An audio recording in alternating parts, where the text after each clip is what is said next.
வணக்கம் நண்பர்களே, மற்றும் ஒரு உலகக்கிண்ண கால்பந்து போட்டிகளை பற்றிய சிறப்பு தகவல் தொகுப்போடு உங்களை சந்திக்கிறேன். உலகக்கிண்ண கால்பந்து போட்டிகளில் இப்போது 32 அணிகள் மோதுகின்ற அந்த 32 அணிகளிலிருந்து 16 அணிகள் அடுத்த சுற்றுக்கு செல்ல போன்ற நாக் அவுட் சுற்றுகள் ஆரம்பித்திருக்கின்றன. மிக பிரபலமான அணிகள் 2 வெளியேறிய நாளாக நேற்றைய நாள் அமைந்திருந்தது. இப்போது இந்த காணொலியை நாங்கள் பார்க்க போவது நேற்று இரவு இடம்பெற்ற ஒரு போட்டி, அதுக்கு பிறகு இப்போது வரை நடைபெற்றுகின்ற 2 போட்டிகள். இந்த 3 போட்டிகளின் முடிவுகளை பற்றியும் சில முக்கியமான செய்திகளையும் சுவாரஸ்யமான தகவல்களையும் பகிர்ந்து கொள்ளும் அதே வேளையில் இன்று இரவு 9:30 இடம்பெற போகின்ற ஒரு போட்டி.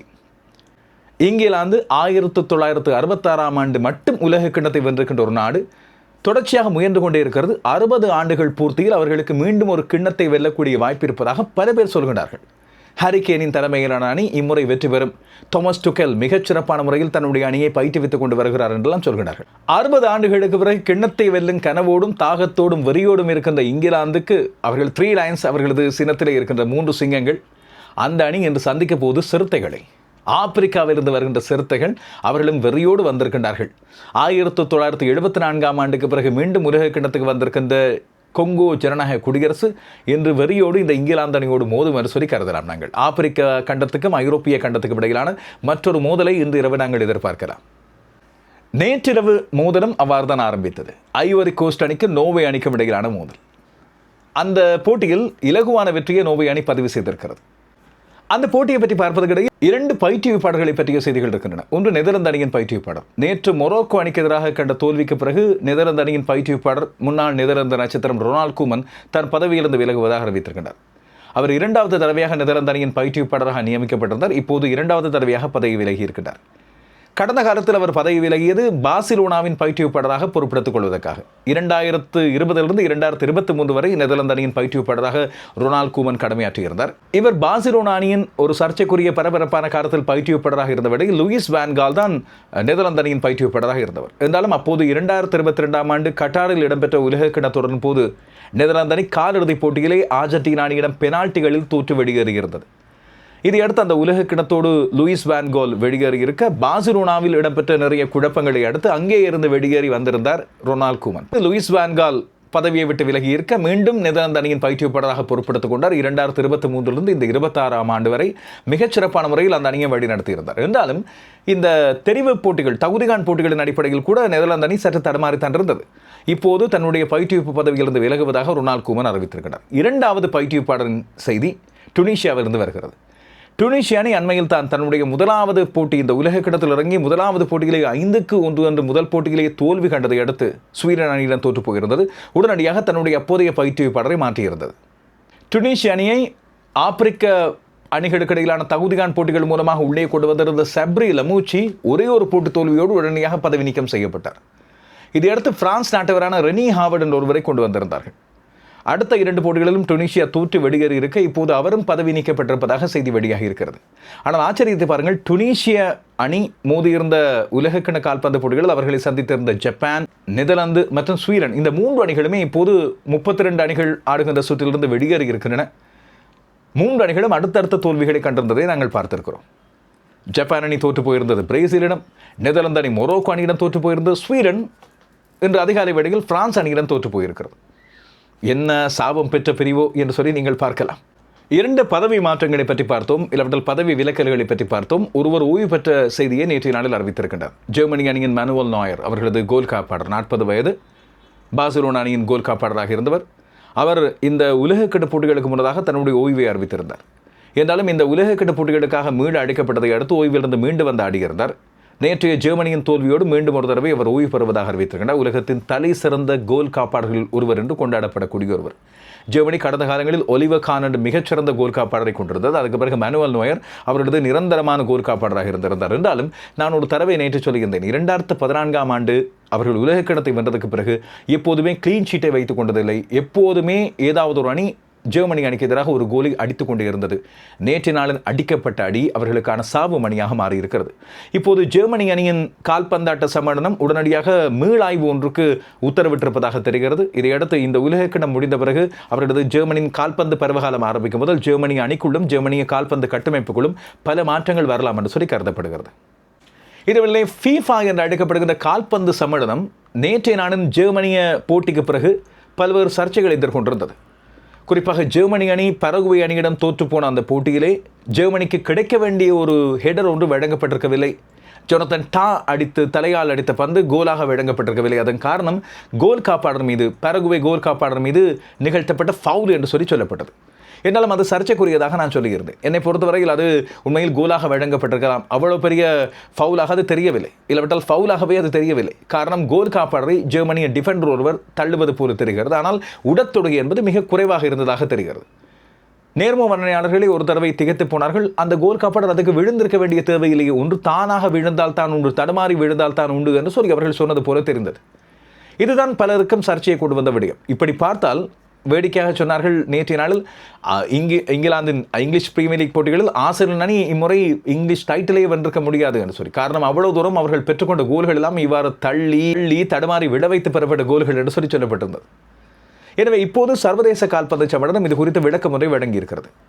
இப்படியான விடயங்கள் VAR மூலமாக தங்களால் பரிசோதிக்கப்படுவதற்கான காரணம், எந்த விதத்திலும் கோல்கள் பெறும் போது எதிரணிக்கு தடைகள் இருக்கக்கூடாது, அதுபோல் விளையாடும் போது மற்ற அணிகளுக்கு தொல்லை தரக்கூடாது.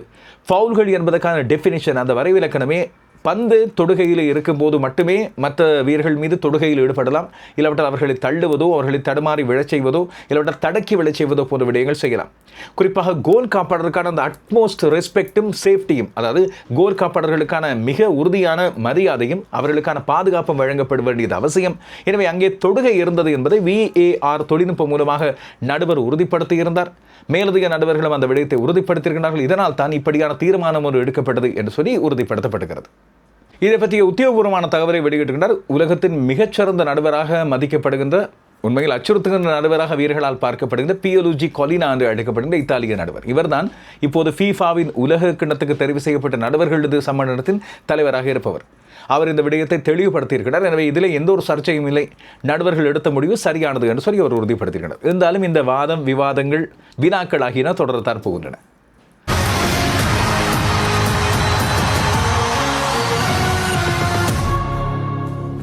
இப்போது நேற்றும் இன்றும் இடம்பெற்ற போட்டிகளுக்கு வருவோம். 3 போட்டிகளுக்கும் ஒரு ஒற்றுமை. எதிர்பார்த்த அணிகள், ஃபேவரிட்ஸ் என்று கருதப்பட்ட அணிகள் வெற்றிகளை பதிவு செய்து கொண்டன.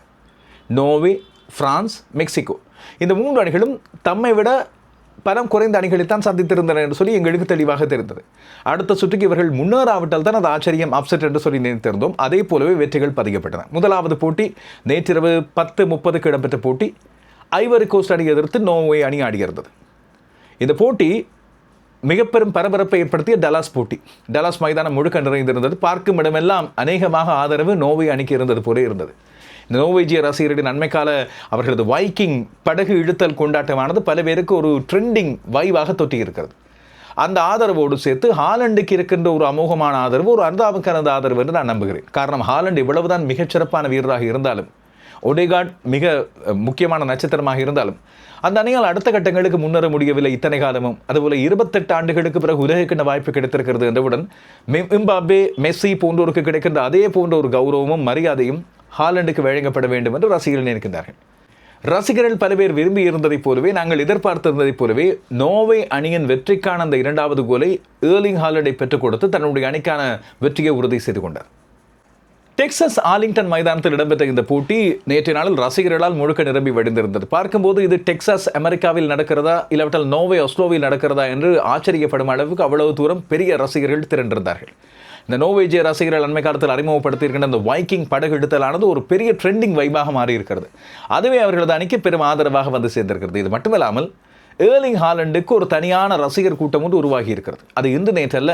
ஏர்லிங் ஹாலண்ட் தன்னை ஒரு கால்பந்து நட்சத்திரமாக இங்கிலீஷ் பிரீமியர் லீகில் ஆட ஆரம்பித்து புயல் வேகத்தில் கோல்கள் பெற ஆரம்பித்த போதே ஆரம்பித்தது.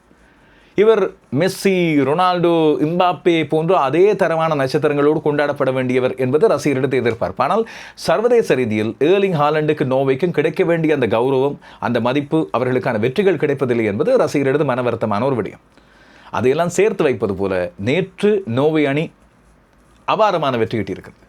இந்த வெற்றி அவர்களுக்கு ஐவரி கோஸ்ட் என்ற ஒரு போராட்டம் மிகுந்த அணிக்கு எதிராக பெறப்பட்ட வெற்றி மட்டுமல்ல, அவர்களுக்கு மிக முக்கியமான நாக் அவுட் சுற்றின் அடுத்த 16 அணிகள் மோதுகின்ற சுற்றுக்கு கடப்பதற்கு உதவி இருப்பதாக தெரிகிறது. ஆனால் அடுத்த போட்டியில் அவர்கள் சந்திக்கப் போவது நியூயார்க், நியூ ஜெர்சி மைதானத்தில் பிரேசிலை, உலகத்தின் 5 தடவைகள் உலகக்கிடம் வந்த அணியை. ஆனால் ஒரு சுவாரஸ்யமான விடயம் சொல்லவா, நேற்றைய போட்டியின் விவரங்களுக்கு செல்ல முதல் பிரேசில் அணிக்கு எதிராக நோர்வே அணி பயப்படுவதை விட நோர்வேக்கு எதிராக ஆடுவதற்கு பிரேசில் தான் உண்மையில் கொஞ்சம் தயங்க வேண்டும், அச்சப்பட வேண்டும். காரணம், இதுவரைக்கும் இந்த இரண்டு அணிகளும் சர்வதேச ரீதியில் 4 தடவைகள் மோதி இருக்கின்றன. ஒரு தடவை தானும் பிரேசிலினால் வெல்ல முடியவில்லை.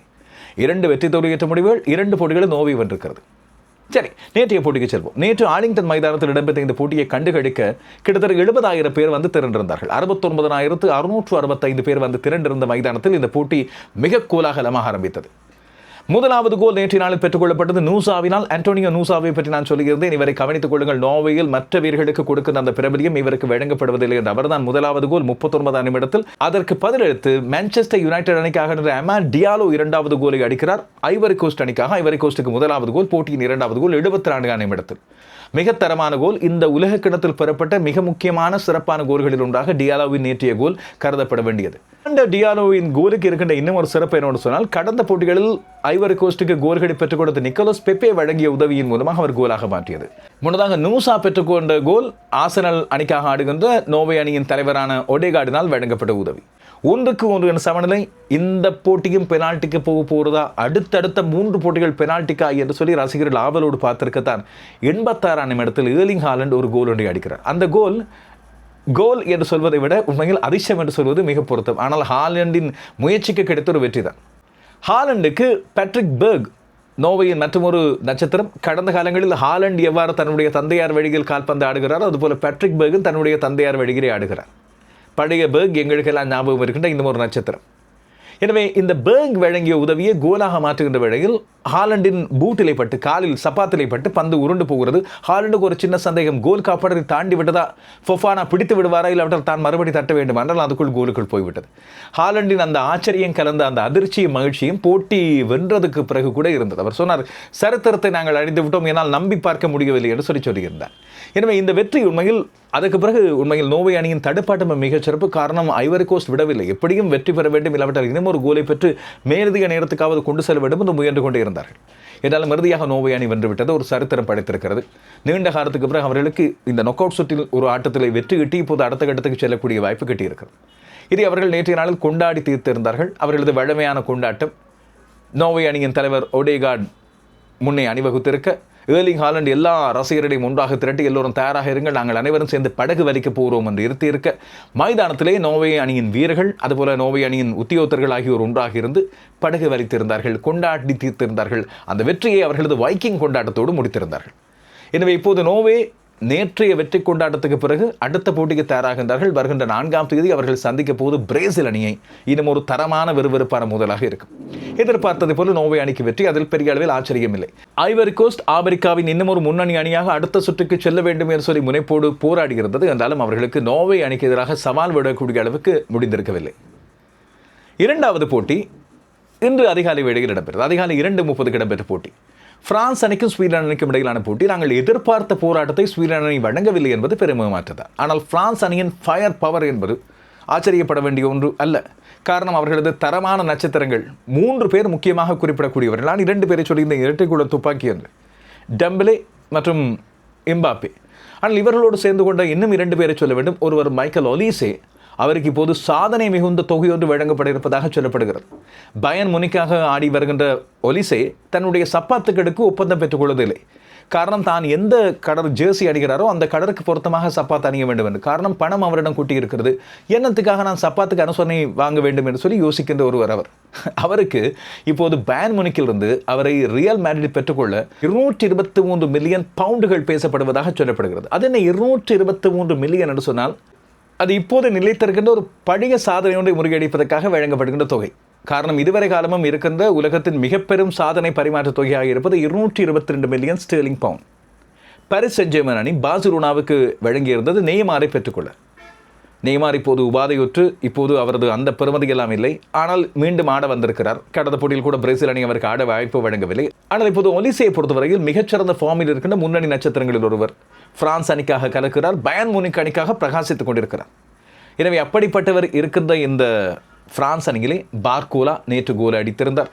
இன்னும் பல நட்சத்திரங்கள் அப்படியே பின்னால் அணிவகுத்து நிற்கின்றார்கள். இவர்கள் அத்தனை பேரும் சேர்ந்துதான் பிரான்ஸ். நேற்று இந்த நட்சத்திரங்கள் ஒளி வீசும் போது ஸ்வீடன் அணி அப்படியே ஒளிப்பில்லாமல் போனது ஆச்சரியமில்லை. அமெரிக்காவின் நியூ ஜெர்சி மைதானம் ஈஸ்ட் ரதர்ஃபோர்ட் மைதானத்தில் இடம்பெற்ற இந்த போட்டியை கண்டுகளிக்க 80,000 ரசிகர்கள் திரண்டிருந்தார்கள். மிகப்பெருமளவு எதிர்பார்ப்பு இருந்த இந்த போட்டியை கண்டுகளிக்க பிரான்ஸ் உலகத்தின் முன்னணி அணிகளில் ஒன்று, அதில் மாற்று கருத்தில்லை. 2018 சாம்பியன், 2022 ஆண்டு 2ஆம் இடத்தை பிடித்துக் கொண்டது. எனவே இம்முறை மீண்டும் சாம்பியன் பட்டத்துக்கு அவர்கள் குறிவைத்திருப்பதாக தெரிகிறது. உறுதியான அணி. இப்போது தரப்படுத்தலில் 2ஆம் இடத்தில் இருந்தாலும் இம்முறை உலக கிண்ணத்தை வெல்லக்கூடிய 1ஆம் இடத்தில் கொண்ட வாய்ப்பு கொண்ட அணியாக இருக்கிறது பிரான்ஸ். எனவே இந்த மோதல் எதிர்பார்க்கப்பட்ட அளவுக்கு பரபரப்பாக இருக்கவில்லை. காரணம், பிரான்சின் ஆதிக்கம் ஆரம்பத்திலிருந்தே இருந்தது. முதலாவது கோலை பிரான்ஸ் 45ஆம் நிமிடத்தில் இடைவேளைக்கு சற்று முன்னதாக கிலியன் எம்பாப்பே மூலமாக பெற்றுக்கொள்கிறது. கடந்த போட்டியிலே 2 உதவிகளை எம்பாப்பே ஒஸ்மான் டெம்பேலேக்கு வழங்கியிருந்தார்.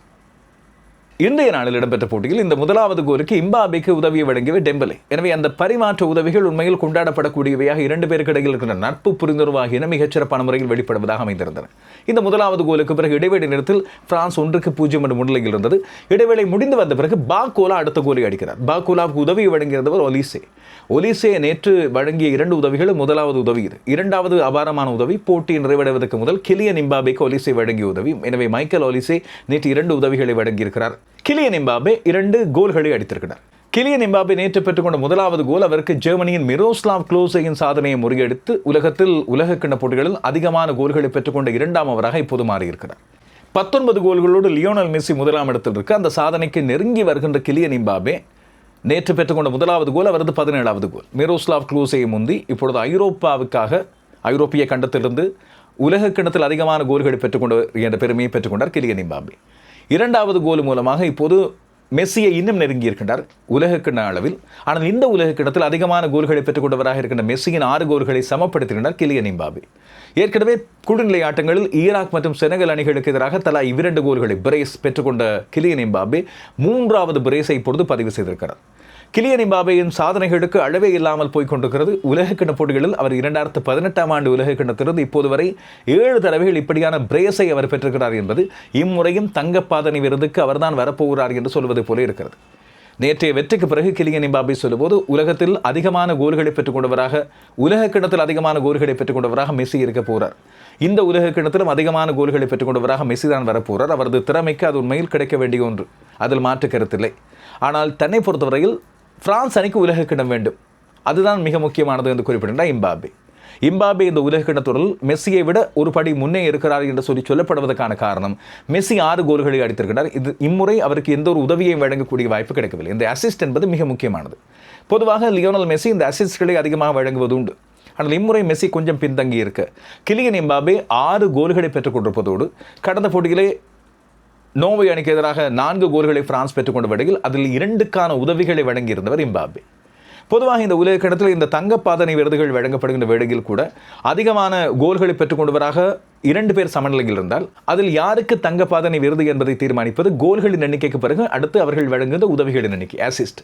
ஏற்கனவே 2010ஆம் ஆண்டு இப்படித்தான் பல வீரர்கள் ஒன்றாக அடுக்கடுக்காக முன்னிலையில் இருந்தார்கள். 4 பேர் தலா 5 கோல்களை எடுத்திருந்தார். வெஸ்லி ஸ்னைடர் நெதர்லாந்திலிருந்து, டேவிட் வியா ஸ்பெயினிலிருந்து, டீகோ ஃபோலன் உருகுவேயிலிருந்து, அதுபோல தாமஸ் முல்லர் ஜெர்மனியிலிருந்து. என்றாலும் அதிகமான உதவிகளை வழங்கியவராக தாமஸ் முல்லர் இருந்ததால் தாமஸ் முல்லருக்கு தான் தங்கப்பாதனை விருது வழங்கப்பட்டது. எனவே இப்போது மெஸ்ஸிக்கும் எம்பாப்பேக்கும் இடையில் போட்டி கொண்டு நிலவி கொண்டிருக்கிறது. 2 பேரும் தலா 6 கோல்கள். என்றாலும் 2 உதவிகளை வழங்கியவர் என்ற அடிப்படையில் எம்பாப்பே இந்த தங்கப்பாதனை போட்டியில் இப்போதைக்கு முன்னிலையில் இருக்கிறார் என்பதை நாங்கள் பார்க்கிறோம். இதில் எம்பாப்பே நேற்று சாதனைகளை துரத்தி இருக்கிறார், சாதனைகளை முறியடித்திருக்கிறார். நேற்று அவருக்கு ஒரு சாதனை நாளாக அமைந்திருக்கிறது. மெஸ்ஸியின் இந்த உலகக்கிண்ணத்தில் அதிகூடிய கோல்களான 6 கோல்களை சமப்படுத்தியிருக்கிறார். உலகக்கிண்ண வரலாற்றில் அதிகமான கோல்களை பெற்றுக்கொண்டவராக இருக்கிற மெஸ்ஸிக்கு இப்போது போட்டி ஒன்றை வழங்கியிருக்கிறார். மெஸ்ஸி 19 கோல்கள். அவருக்கு அடுத்த போட்டி வரப்போகிறது கேப் வெர்ட் தீவுகளுக்கு எதிராக. ஆனால் மிகச்சிறந்த கோல் காப்பாளரை மெஸ்ஸி சந்திக்க போகிறார், பொஸ்னியாவை. இதே வேளையிலே கிலியன் எம்பாப்பே இப்போது 18 கோல்களோடு 2ஆம் இடத்துக்கு வந்திருக்கிறார்.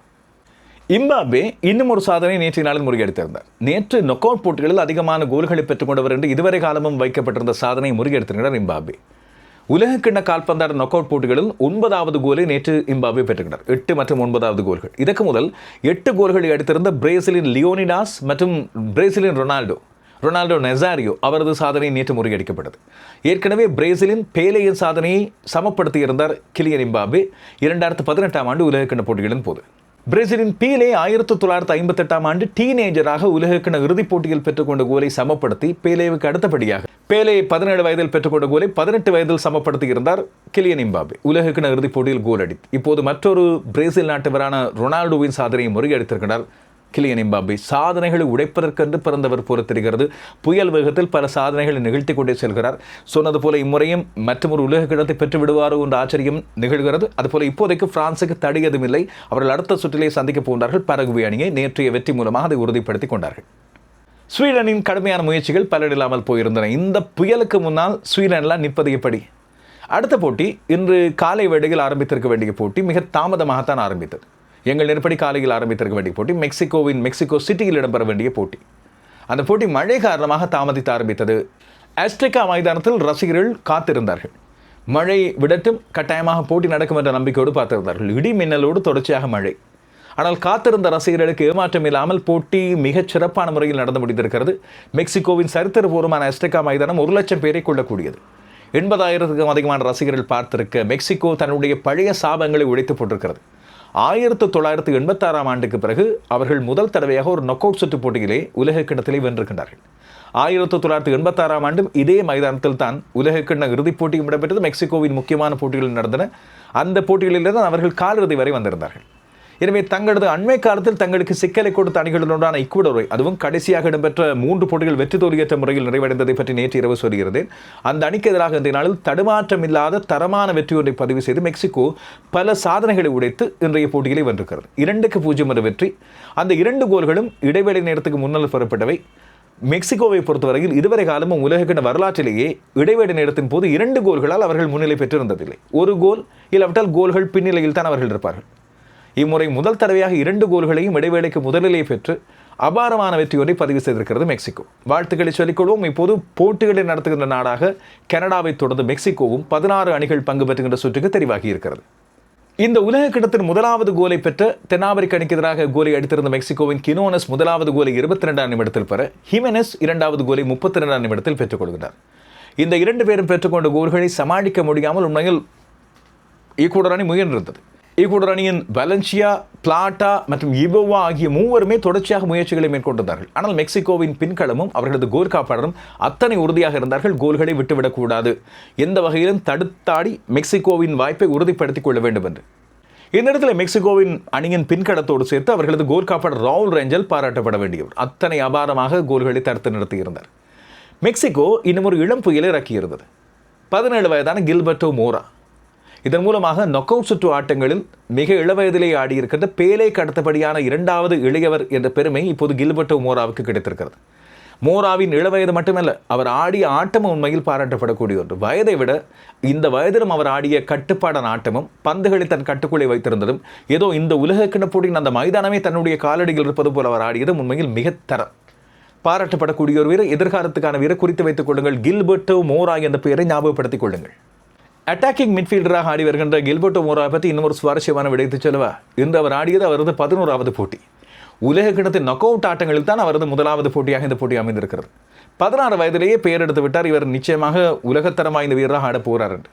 கடந்த ஆண்டில் இவருக்கு அறிமுகம் கிடைக்கிறது தன்னுடைய 16வது வயதிலே. 16 வயது பூர்த்தியாக சமயத்திலே மெக்சிகோவின் உள்ளூர் கழகமான டிஹுவானா என்ற கழகத்துக்கு ஆடி வருகின்ற கில்பர்ட்டோ மோரா உலகத்தின் தலை சிறந்த வீரர்களில் ஒருவராக வரப்போகிறார் என்பது உறுதியாக தெரிகிறது. இந்த ஆட்டமும் அதை நிரூபித்த ஒரு விடயமாக அமைந்திருக்கிறது. இப்போது மெக்சிகோ காத்திருக்கிறது இன்று இரவு இடம்பெறுகின்ற போட்டியில் யார் வெல்லப் போகிறாரோ அவரை தாங்கள் சந்திப்பதற்கு. அது இங்கிலாந்துக்கும் கொங்கோ ஜனநாயக குடியரசுக்கும் இடையிலான மோதல். இரவு 9:30 இந்த போட்டி இடம்பெறப் போகிறது. இந்த போட்டியின் சிறப்பே இங்கிலாந்து இப்போது முழு பலம் பொருந்தியோர் அணி. இங்கிலாந்து ஆப்பிரிக்க அணிகளுக்கு எதிராக உலக கிண்ண போட்டிகளில் 10 போட்டிகளில் விளையாடி அதில் 5 வெற்றி பெற்றிருக்கிறது. 5 போட்டிகள் வெற்றி தோல்வியற்ற முடிவு. கடைசியாக செனகல் அணியை கடந்த கட்டாரில் இடம்பெற்ற உலக கிண்ண போட்டிகள் சந்தித்திருந்த விடையில் 3-0 என்று வீழ்த்தியிருந்தது. எனவே ஆப்பிரிக்க அணிகள் இங்கிலாந்துக்கு பெரிய அளவில் சவால் தரக்கூடிய அணிகள் அல்ல. ஆனால் நொக் அவுட் சுற்று ஆட்டங்கள் என்பது இங்கிலாந்துக்கு மிகப்பெரும் சவாலாக இருந்திருக்கின்றன கடந்த காலங்களில். 1990ஆம் ஆண்டுக்கு பிறகு முதல் தடவையாக அவர்கள் ரஷ்யாவில் இடம்பெற்ற 2018 உலக கிண்ண தொடரில் தான் 4ஆம் இடத்தை பிடித்திருந்தார்கள்.